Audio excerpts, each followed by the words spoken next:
Consciousness, the most researched area in human history. Yet we have still not come up with any intellectual answers to what it is, at all, ever. Yet everyone's experience is to be consciousness. It may be the only thing we really know, and yet unable to describe. Actually, so self-evident, right in front of our face, but still indescribable.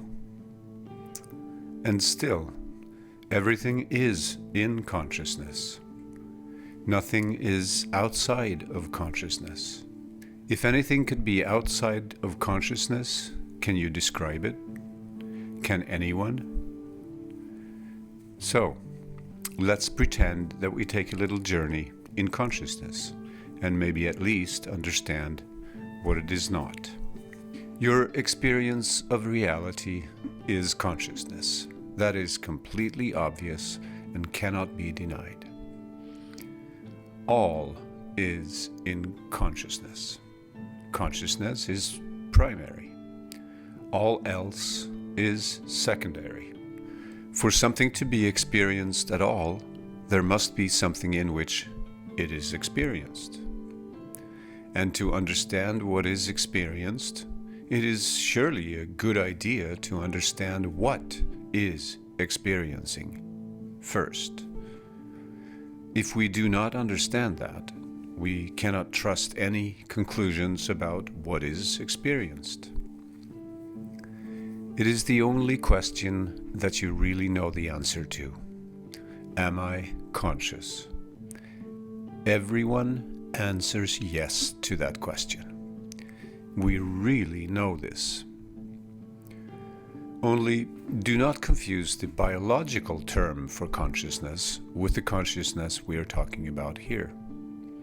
With consciousness we mean what is conscious of everything that is experienced in waking and dreaming and in states of deep sleep, general anesthesia, and coma. Naturally, we are consciousness also in deep sleep, general anesthesia, and coma. Because how would we otherwise know that that is what we have experienced and be able to talk about it? You do not cease to be in those states, do you? Whatever you look for with your mind, thoughts, emotions, sensations, you only find content of consciousness, never consciousness, because it is you, consciousness, that experience the content. To look for consciousness in the brain is like looking for the music in the radio. And since you can experience your own brain, you could actually both see and touch it. You cannot be what you see, nor in what you see. We only know that if the brain stops functioning, the content that is experienced by consciousness, including the activities in the brain, can no longer be experienced. But that says nothing about whether consciousness would cease to exist or experience. However, science is able to chart the activities of the brain and how they correlate to what is experienced, they find nothing but that, correlations. That is, when something is experienced, activities take place in the brain. Science has never said or found evidence for that the activities of the brain produces experience. In science, this is therefore called the hard problem, defined as how and why we have qualia, or phenomenal experiences, if reality can be fully reduced to material connections. A bird flies by. Or does it? Firstly, what you call a bird is a concept, a construction of thought. And what the eye registers is actually only light waves, not the bird. There is nothing to do with bird that is transported by the light waves. Then there is an interpretation, an image somewhere. An image you have learned represents a bird. But this interpretation is species specific, and we don't know anything about how a beetle or chameleon interprets what you call bird. And in all honesty, you cannot say that your interpretation is more right than that of a beetle. It looks like there is a bird over there in the air, that it is seen by eyes and later processed in the brain, and that the image of a bird is manufactured by a brain, where it is also experienced, which in turn you believe that it is not only an experience, but that it represents the existence of a separate being out there in space that is a bird, completely independent of you seeing it or not. But in all honesty, you only know that you see.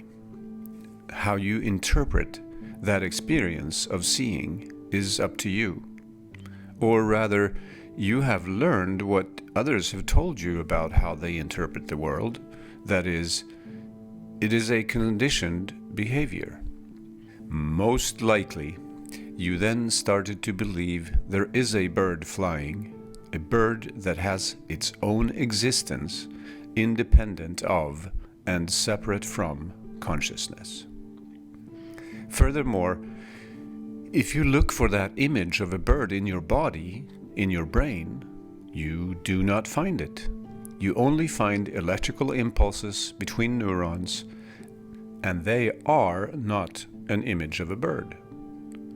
We only really know that when we experience seeing something we can call a bird flying by, there happens electrical activity in the brain. But the activity in the brain is not the image of a bird. This all becomes more evident when you hear a sound. Where do you hear the sound? It is conditioned thinking to say that you hear a sound from the source of the sound. Do you really? Investigate this carefully. Let go of thinking about where the sound comes from, and you will find only the experience of hearing. You know that you hear in you. The same goes here. Pressure waves are not the sound, nor the vibrations of your eardrum, and definitely not the electrical activity in the brain. The experience of hearing is also in what you are, consciousness. A thought appears. Where is it? You only know that it is experienced, that it is not you, but that it is experienced by you. It appears in you, in what you are, consciousness. In a way, it appears in you in the same way a sound and the seeing of a bird flying by does. And actually, this is the same as with everything you experience. All is experienced in you. In all honesty, if you close your eyes and study what you experience, you can ask yourself if there's any difference in what the experiences appear in. A sound, a bird flying by, a thought that comes and goes. In what all these are experienced in yourself, do you experience any border between different parts of you that experience them? Or is all experienced in something that is the same, without any separation? You have probably always known that all is experienced in one and the same field, and that you do not leave an inner world to experience something in an outer world. and that you have never experienced any border in this field of experiencing. Ask yourself if there is a difference in what these different experiences of seeing, hearing, and thinking consist of. Surely you already know that what these experiences consist of is the same. What experiences also experiences your body that ages and feels different at times? But what experiences neither has an age, gender, or changes by anything that is experienced, and does not share the destiny of the body. This field in which everything is experienced without borders or separation is you, borderless and timeless. You can liken it to a bucket of water that freezes. Ice crystals are formed out of, by, and in the water. Ice crystals that consist of nothing but water. In the same way, different things that you experience appear out of, by, and in consciousness. But nothing is anything else than what it consists of, consciousness. The direct experience, without labels or thoughts, is exactly the same that experiences another body, and everything that happens with it. The borderless and timeless field of consciousness is what everything is experienced in.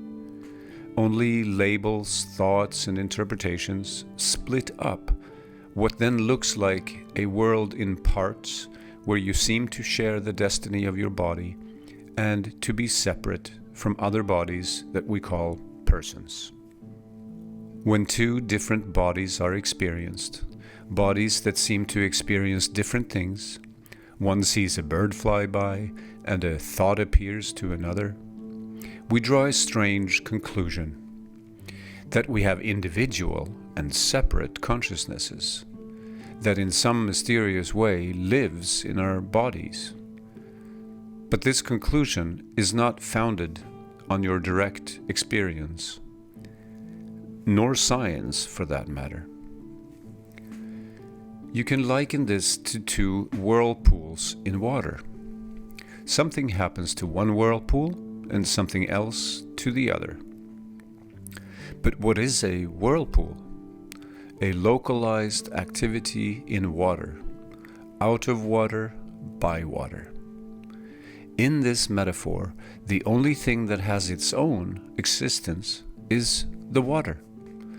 The apparent existence of the whirlpools is borrowed from the water.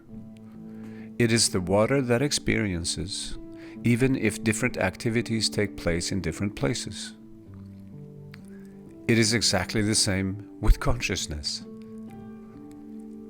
But be honest with your direct experience, and you will see that everything that is experienced in the borderless and timeless consciousness that you are is what everyone you can talk to about it experiences.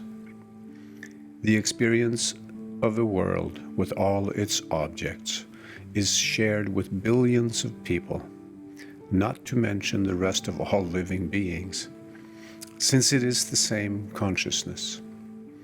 All splitting up and separation is constructed by thought that is neither reliable nor persistent, and for which there is no evidence whatsoever. Consciousness, which is the only knower, is the only reliable and persistent, is all that is, out of which, by which, and in which everything appears. And the experience takes place in this borderless and timeless that is you and everything. When you feel and live in this understanding that you are consciousness, the time and spaceless field, ask yourself, how many timeless and borderless fields can there be? If there would be two, there would have to be a border between them. But since in your direct experience of reality you do not experience any border, there cannot be two. Not two.